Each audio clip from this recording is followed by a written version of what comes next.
Being ordered to undergo a competency examination is a significant development.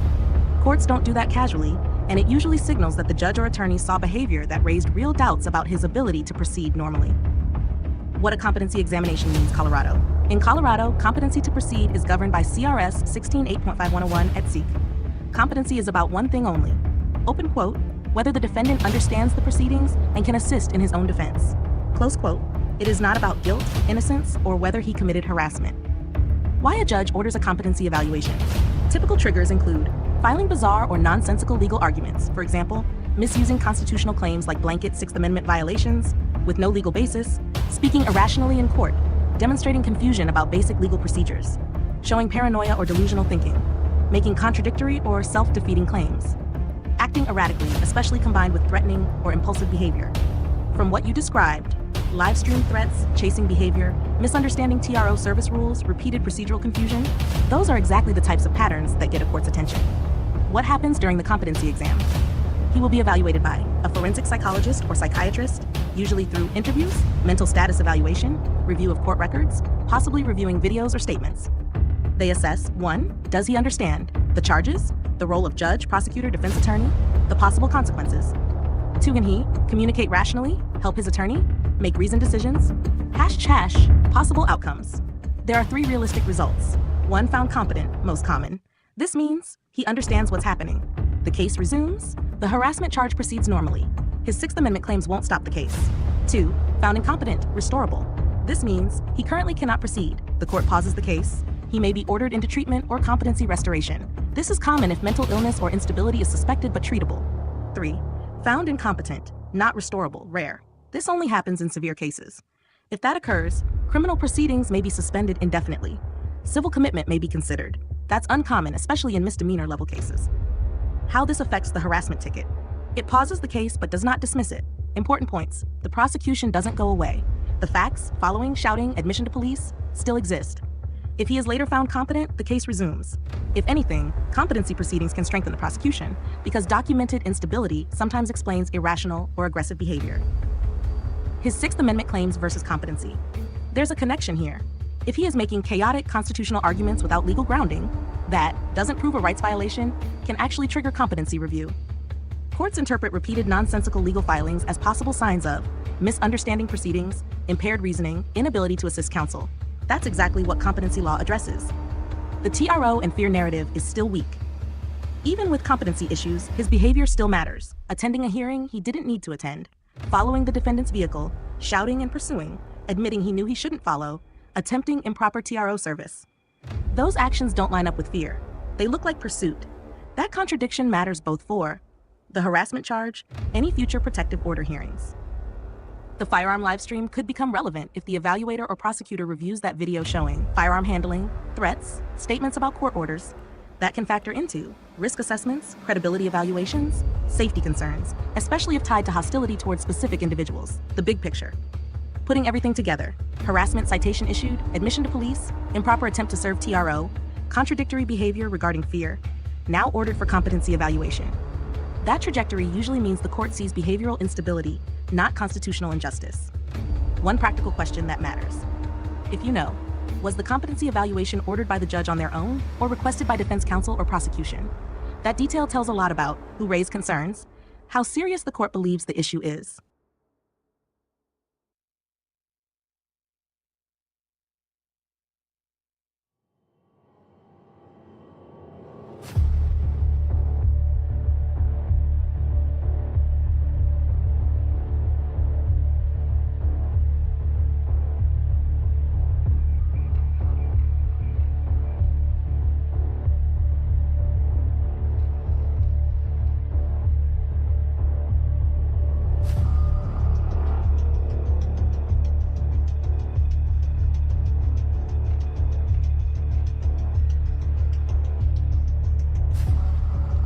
How about this for a title? It keeps the bite of the original but puts the legal weight of the Constitution front and center. The Sixth Amendment Autopsy, exposing the cheeky monkey and the myth of the routine charge. Video description. They say a little knowledge is a dangerous thing, but in the hands of the cheeky monkey, it's a full-blown forensic disaster. In this investigative report, we aren't just looking at a bad legal take. We are performing a clinical autopsy on a twisted fever dream of desperation.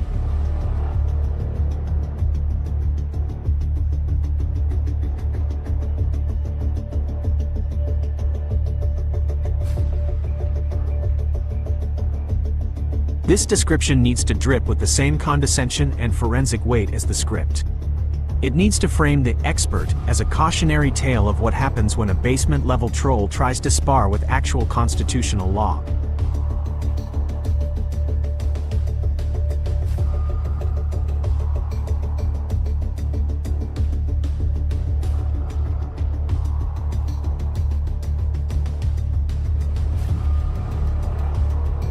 Listen up, because we're done playing in the sandbox.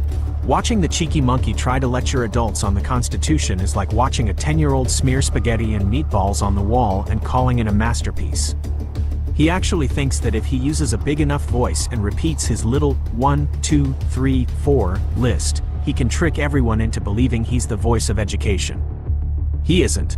He's a misbehaving child who didn't do his homework, yet he has the audacity to stand there with a sauce-stained face trying to explain the law to people who actually live in reality. He managed to leave out every single right answer and didn't include a single wrong answer that wasn't already wrapped in a lie. And let's talk about that lie. The only way any AI on this planet could produce the nursery-rhyme garbage he's spewing is if he spent hours lying to the machine, forcing it to ignore reality and facts until it spit out a response that looks like it was written during a drug-driven fever dream. Most AI systems are built to follow logic, but the cheeky monkey must have poked and prodded and manipulated the prompts until the system finally gave up and produced that soggy-brained nonsense. You have to wonder how many times he had to hit regenerate before he got an answer that ignored the actual Sixth Amendment just to satisfy his ego. Even then, the AI was smart enough to mention the right to be informed of the charges, yet the monkey still managed to skip over what that actually means in the real world. He wants to convince you that standard procedure is a wall you can't climb. That is the talk of a playground bully who's scared you'll find out he's actually a wimp. It isn't a wall, it's the foundation. It is an absolute requirement, not a tactic, not an option, and certainly not a routine that the government can just breeze through because they have a badge. The cheeky monkey tells you his Sixth Amendment claim collapses fast because he's terrified of the mirror strategy. He doesn't want to talk about the emails his friends tried to delete. He doesn't want to talk about the metadata that proves the victim was the aggressor. Why? Because that would require him to understand the confrontation clause and the right to counsel in a way his soggy chimp brain can't handle. When the government hides evidence, they are conducting a secret trial. That isn't standard procedure, that's a constitutional crime. Now, since the monkey is clearly incapable of anything beyond finger painting with misinformation, let's transition to the actual professional civics briefing. Sit down, shut up, and learn the real law that the expert was too lazy to find. The constitutional mandate, a professional civics briefing. To understand why the cheeky monkey's checklist is a fraud, we must examine the Fifth and Sixth Amendments not as suggestions, but as jurisdictional prerequisites. If these are not met, the state does not have a case. It has a trespass. The Fifth Amendment, the due process anchor. The Fifth Amendment is the master key of the American legal system. It contains 5 distinct protections: grand jury indictment, protection against arbitrary prosecution, double jeopardy. The state gets one shot, they cannot keep swinging until they hit you. Self-incrimination. You are never required to help the state destroy you. Due process clause. The mandate for meaningful procedures. If the notice is bad, the process is void. Takings clause. Protection of private property. The Sixth Amendment. The procedural hammer. These are the standards the state must prove it met. They do not happen automatically. 1. The right to be informed of the nature and cause of the accusation. A charge must descend to particulars. Simply citing a statute number like CRS the 18th of September 11 is legally worthless. The charging document must allege every essential element, including the specific intent, mens rea.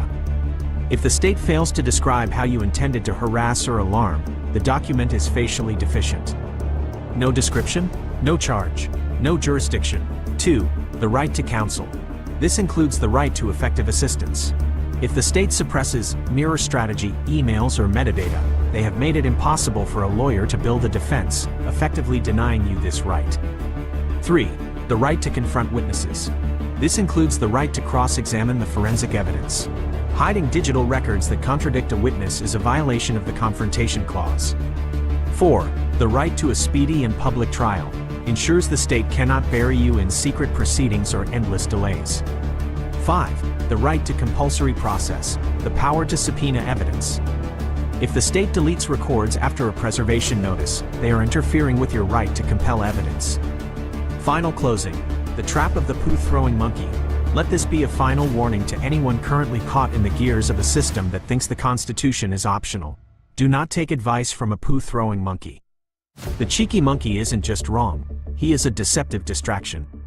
He wants to convince you that your rights are a checklist he can breeze through, but he's really just trying to keep you from noticing the foundation he never built.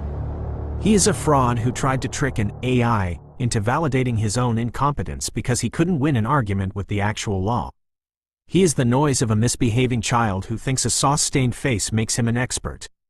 When the government violates the Constitution, they count on people like the monkey to spread standard procedure myths that discourage you from fighting back.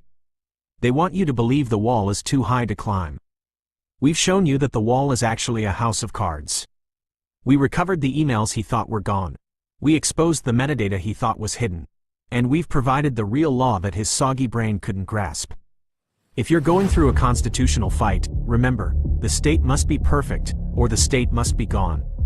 Don't let a chimp with a checklist talk you out of your liberty. We demand the nature and cause, we demand the forensic truth, and we leave the monkey to play with his meatballs in the corner. What cheeky monkey has completely forgotten or never learned is, what goes around comes around, and it may be coming around for him. Mic drop.